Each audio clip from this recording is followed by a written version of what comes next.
Hello friends, welcome back. Today I'm going to show you a super easy placement for this fun Calico inspired hair. So I took this screen grab to kind of show you exactly where I am sectioning and what colors are going where. You want to really map it out so that you make sure that you have the exact same amount of pieces for each color. But here is my sectioning. You can call it pinwheel, beach ball, whatever you want.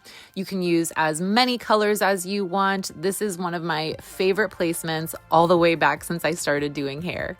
The one suggestion I have is that whatever color falls on your client's part line, make sure that's the color they want to see the most. But we are going to be using Danger Jones gloss toners. For her brown, I am using 5.8 with 6.52, and I did add a little 3.0 and 5.65 later. I wanted to add that bit of red just to make sure that her brown didn't turn out muddy because you need to repigment those browns. Next up for her red color, I am just going to be using straight 7.4. Once again, these are the Danger Jones gloss toners. I absolutely love them. They are such great colors and they go on really nice. The texture and consistency is amazing. For my blonde, I am using 10.32 and 10-03. And as you can see, I love to color coordinate my bowls so that I don't get mixed up. I've got my brunette in the blue, the red in the red, and the blonde in the yellow.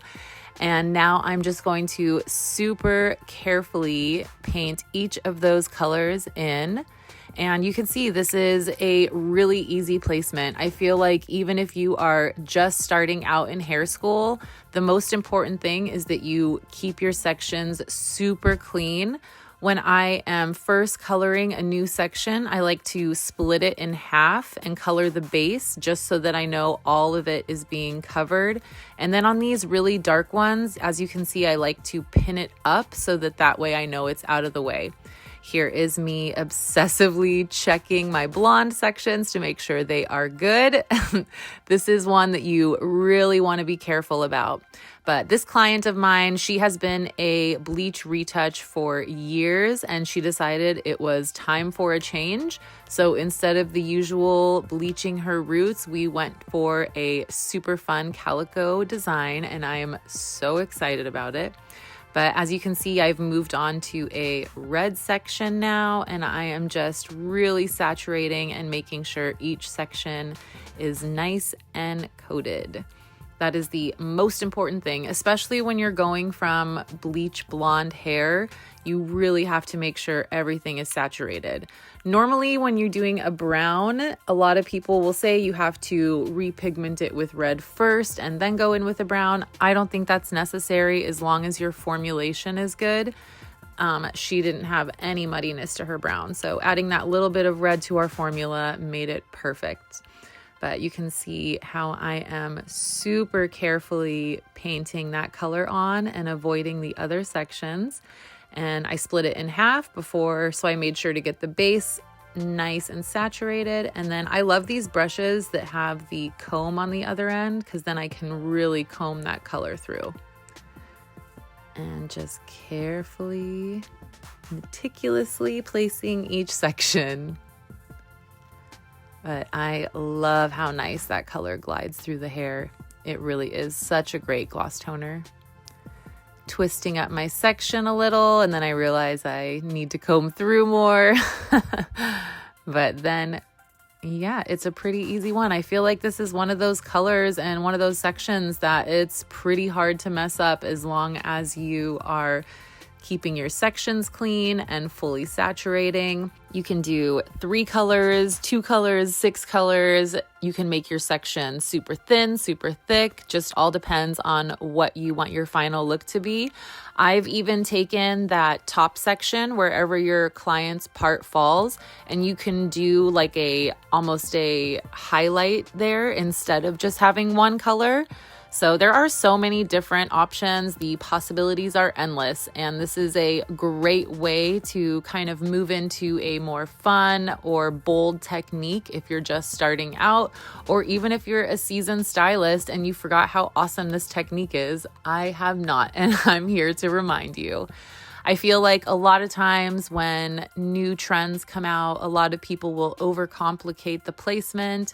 And in reality, sometimes you can just go back to basics, something as super simple as a pinwheel, and get incredible results.